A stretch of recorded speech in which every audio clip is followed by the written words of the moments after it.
All right, so I'm going to be doing another comic review, and this one I finished real fast.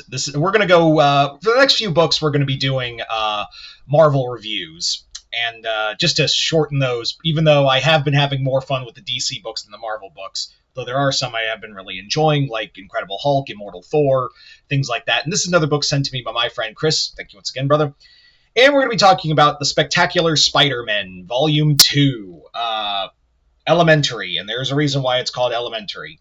So this comic is basically the second volume in Greg Weisman's short run of his created Spectacular Spider-Man, which I think ended issue-wise. I know it ended issue 15. I don't know if that's out yet as of this recording. But yeah, so this comic basically was what this comic was essentially about was a series where was essentially a series where what was I Miles and Peter, Miles and Peter would go on adventures together. And it started off really interesting, and by volume 2 it's gone off the rails and into another story. And yeah, it kind of sucks, and I don't fully blame Weisman for this mishap. I really do not blame Greg Weisman for what happened with this book. A lot of it does come from Nick Lowe. A lot of it does come from Nick Lowe as a editor, and he did it was very clear he interfered with the comics. So we're going to talk about this series now. I have to do some catching up with this comic. I really do have to do some serious catching up for everyone, because it's been over a year since I reviewed this comic. Starting off, we have the main plot, which is Peter and Miles start off with battling a massive clone of the Jackal, and we don't know if it's his brother or not, or if it's Miles Warren's brother. We don't know if it's him or if it's something new. And then we get wrapped up in this story where people are being kidnapped, and it involves them being trapped in their own fantasies by Mentallo and Arcade being funded by Hammerhead, who tries to get both spiders to fight each other. Everybody got that? Yeah. So this finishes that storyline. And by the end of it, I'm going to talk about this storyline first, because there's another one involving why we call this Elementary. So the big thing with the end of this first arc is that it gets way too convoluted, way too fast. Like, this comic tries to do way too much in a way too fast of a time. And it really does kind of bother me to no end that this series by Greg Weisman of all people turned out to be pretty much a dud. Like, it more or less turned out to be just a 100% dud in its own right. Because the story involved, like, that would have been really cool in of itself, like a mystery story involving the Jackal, and how it like, is it his brother? Is it not? Is it something else going on?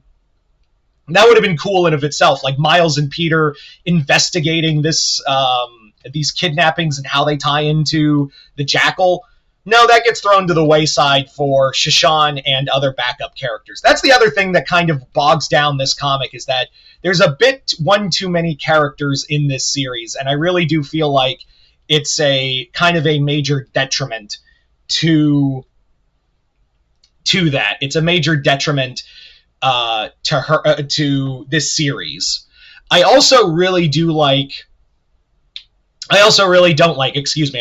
like how out of nowhere, I'm just going to say, the Jackal killed his brother and pretended to be him. That's really it. That's the big reveal. And he essentially is like, ho, you found out that I was working with the computer program that Mentallo and Arcade made, and it's called Knave. What? Like, it comes out, like, all of this happens in the span of 2 issues, and I'm still, like, left wondering, what the hell was even this comic? Like, I genuinely was like, what the hell is even going on? so that whole storyline gets completely like so breathtakingly confused by the end of it, involving robots, Hammerhead, Jackal, all of that, and none of it feels like earned or worth it. None of it feels like it was like any of it was good, like any of it felt natural. You know what I meant? You know what I mean? None of it feels like a series that none of it feels like a series that I just would have like sat down and enjoyed, because it sucks, because I was like, that first volume, while the storyline was a little confusing, I was like, all right, we'll see how volume 2 goes, and then in 2 issues it completely shits the bed. Yeah. So that was kind of my mindset throughout the series. Then we come to volume 3, the second part, which is why we call it Elementary, which involves a story that this one we know for a fact Nick Lowe meddled in. We know for a fact Nick Lowe meddled in this storyline, which involves a girl with elemental powers, and it has both Electros, because Max Dillon had a girlfriend with similar powers, and she basically goes on a electric spree through the 2 Electros are involved, and it is cool to see Max Dillon again, don't get me wrong, but for the most part, it really does feel like this comic is for the most part is just all about a backdoor pilot for a character that we're never going to see again. That's what it feels like at the end of the day. Elementary doesn't feel like a natural character, and which is weird because, again, Weisman is really good at playing with multiple characters, but here it just feels all jumbled. Yeah. Now, I will say that Weisman does have a great voice for Peter and Miles, and how the 2 of them play off of each other is really solid.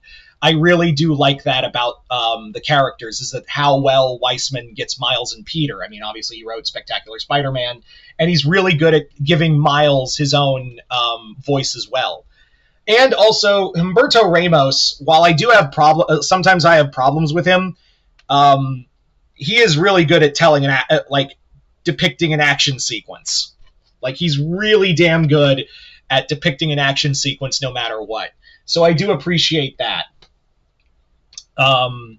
I really had some expectations. I don't know if I want to read Volume 3 because I know it's the end. It's going to involve something with, like, the Fantastic Four and the Lizard, apparently.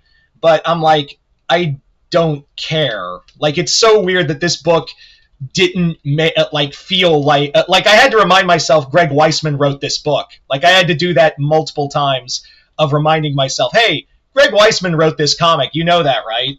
And I'm like, oh shit, that's right. So, yeah.